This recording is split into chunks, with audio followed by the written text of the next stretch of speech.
1963 में एक फिल्म आई थी बंदनी, जिसका गाना बड़ा मकबूल हुआ। इस गाने के शब्द अगर मैं आपके सामने रखूं तो इसके शब्द थे, मोरा गोरा अंग लई ले, मोहे श्याम रंग दई दे। ये बात मैं आपसे क्यों कर रहा हूं, क्योंकि हमारे साथ जो शख्स मौजूद हैं वो एक फिल्म बना ली है उन्होंने, दिल्ली डार्क के नाम से, और इसको कल रिलीज भी कर रहे हैं, यानी 30 मई को ये फिल्म रिलीज हो रही है। दिवाकर दास साहब, स्वागत है आपका। Thank you. दिवाकर जी, शुरुआत की मैंने जो लाइनें पढ़ी और दिल्ली डार्क का जो कॉन्सेप्ट है, थोड़ा सा जरा हमारे दर्शकों को समझाएं। सर, ये जो कॉन्सेप्ट है ये कहानी एक नाइजीरियन आदमी पे आधारित है जो कि दिल्ली शहर में रह रहा है, जो अपनी एमबीए कर रहा है और जो चाहता है कि उसे एक नौकरी मिल जाए और वो इंडिया में सेटल हो जाए। जो बहुत इंडियंस की कहानी होती है जब वो बाहर जाते हैं कि एक अच्छी नौकरी मिल जाए और एक अच्छी देश में आप सेटल हो जाए। जी हाँ सर, और मैं तुरा तुरा बोता भी है। कुछ तो बेचा होगा आपने। New Delhi is to many Nigerians what New York is to India. I'm MBA. A mecca of opportunity. गलत काम करने यहाँ पर ना। ये आपकी आदमखोर है, अंदर फ्रिज में आदमी का मटन रखा है, आदमी का। But sometimes लेकिन इनके कहानी के थ्रू हमने जो मतलब जिस चीज को एक्सप्लोर करने की कोशिश की है वो है हमारे सोसाइटी में जो एक काले रंग के ऊपर जो एक बायस होती है उसके बारे में हमने एक कमेंट्री करी है। तो या वो अफ्रीकन आदमी हो या मेरे जैसे एक बंगाली हो जिसका रंग भी काला ही है, ये बायस तो है हमारे सोसाइटी में। तो इसी के ऊपर ये एक कॉमेडी है, एक डार्क कॉमेडी है, और हमने ट्राई करी है कि इस दर्शक इनको देखे, एक लाइट तरीके से देखे और हंसे भी लेकिन सीखे भी। अच्छा, ये बताइए मुझे दिवाकर जी की कॉमेडी, वो भी ऐसी डार्क कॉमेडी की बात कर रहे हैं आप, आइडिया कहाँ से जनरेट हुआ? कब पहली बार दिमाग में आया कि इस तरह की फिल्म को बनाना है, दर्शकों के पास लेकर जाना है, एक ऐसा सब्जेक्ट जो शायद अब से पहले उस लेवल पे ना बना हो या ना उसके बारे में बात की गई हो? हाँ, हमारे समाज में इस तरह की बातें तो की जाती हैं, लेकिन इसको लोगों तक पहुंचाना और इस अंदाज में पहुंचाना, कहाँ से पूरा प्रोसेस शुरू हुआ?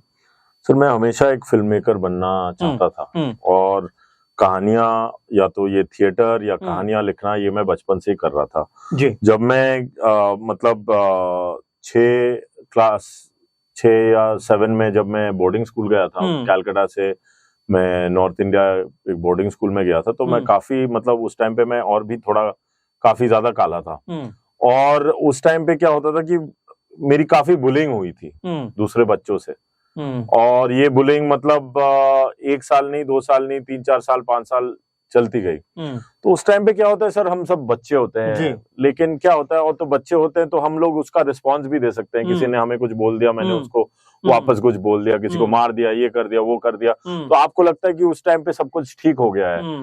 लेकिन क्या होता है जब आप मैच्योर करते हो तो ये सारी चीजें आपके अंदर वो मतलब पकने लगती हैं, और आपके जो कॉम्प्लेक्सेस हैं जो वो आपके अंदर भी आपकी उम्र के साथ वो कॉम्प्लेक्सेस भी बड़े होने लगते हैं। तो जब मैं कॉलेज में आया जी, और कॉलेज में मेरी 2-3 साल मैंने कॉलेज खत्म किया, उसके बाद मैं दिल्ली में काम करना शुरू कर दिया, तो मुझे लगना था कि कुछ एक अंदर मेरे कुछ चीज है जो मेरे कॉन्फिडेंस को पूरा खत्म कर रहा है, और मेरे अंदर कुछ एक चीज है जो मैं अपने आप को एक दृष्टि से नहीं देख पा रहा हूँ, और ये फिजिकली भी और मेंटली भी मुझे अफेक्ट करने लगी थी। उसी टाइम पे दिल्ली पे कुछ और भी चीजें हो रही थी, जैसे कि कुछ अफ्रीकी स्टूडेंट्स थे, उनपे अटैक हुए थे, और एक बड़ा विचित्र सा एक कहानी था, वो है कि कुछ लोग एक ऑटो वाले को काट के खा गए कुछ अफ्रीकन लोग, तो ये आपने सुना भी होगा। इस तरह की बहुत सारी बातें, जी बिल्कुल जी। तो ये सब चीजें एक साथ मेरे दिमाग में सम्मिलित होने लगे।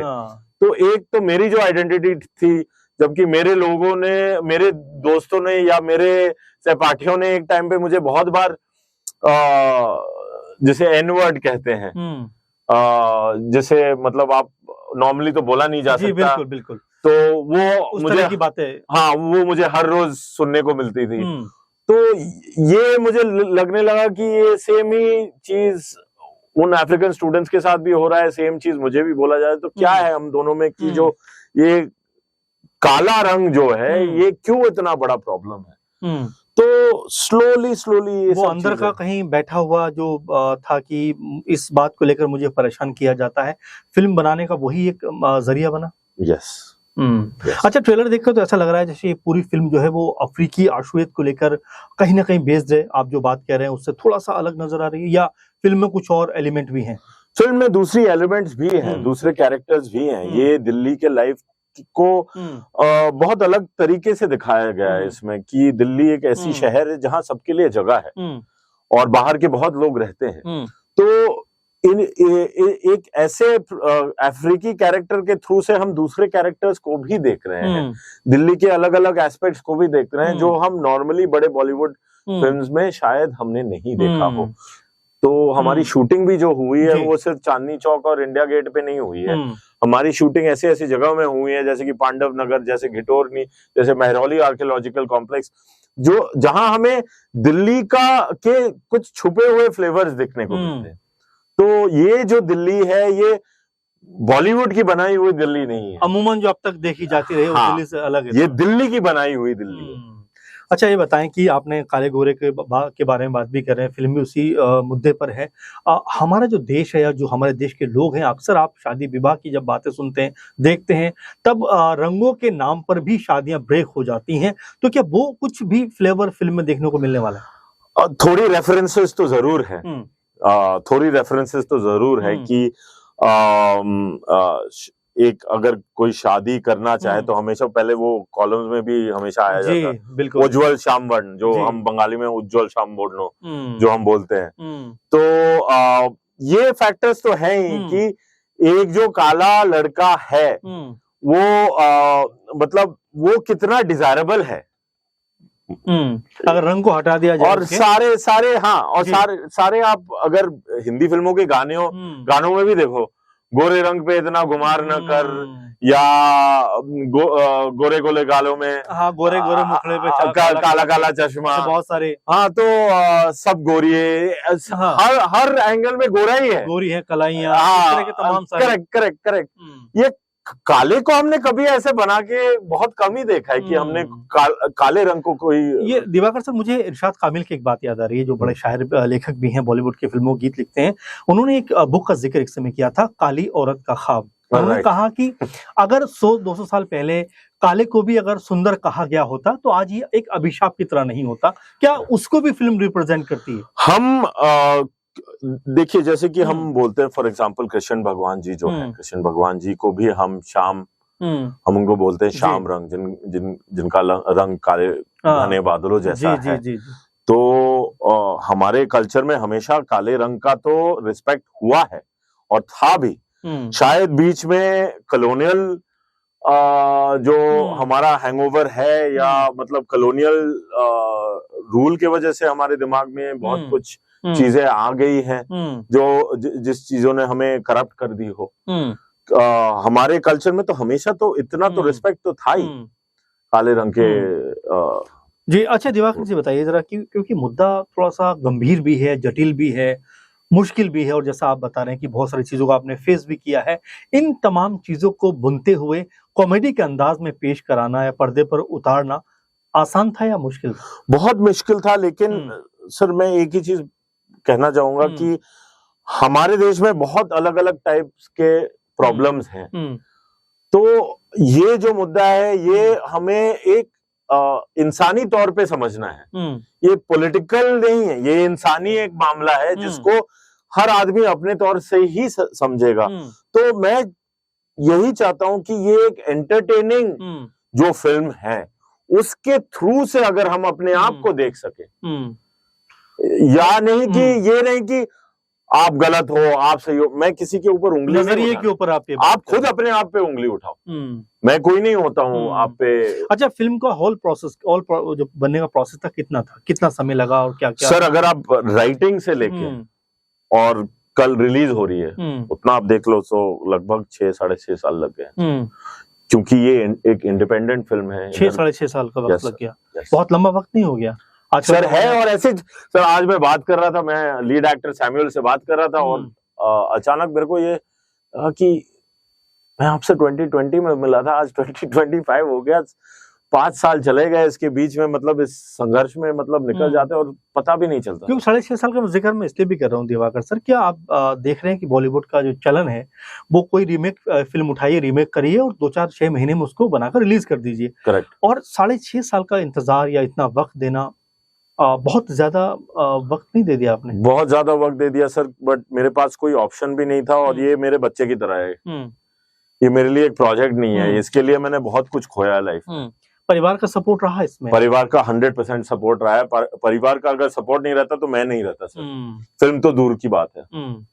कुछ बताइए जरा इस परिवार के बैकग्राउंड और अपने इन सब चीजों के बारे में। सर मेरे पेरेंट्स हमेशा बहुत सपोर्टिव रहे हैं और वो चाहते थे कि उनको, मतलब मैं आज भी जब ब्रेक डाउन हो जाता हूँ और हर रोज कोई ना कोई संघर्ष तो फेस करना पड़ता है, लेकिन मैं आज भी जब ब्रेक डाउन हो जाता हूँ और बोलता हूँ कि मेरे से और नहीं हो पा रहा है, फिर वो बोलते हैं कि ये आप ही ने चूज किया है लाइन और हम आपके साथ हैं। आप ये मत देखो कि आपको आज ये सफलता मिल रही है या नहीं मिल रही है, आपको ये देखो कि ये आपको करना है, ये ही आपका टैलेंट है, यही आपको करना था। अच्छा, इतना मोटिवेशन मिलता है घर परिवार से? बहुत मोटिवेशन मिलता है सर। और सबसे ज्यादा ये बोलते हैं कि आप अपने प्रोडक्ट को सही करो, आप अभी पैसे के पीछे मत भागो, आप अपनी पूरी जी जान आप अपने आर्ट पे लगा दो।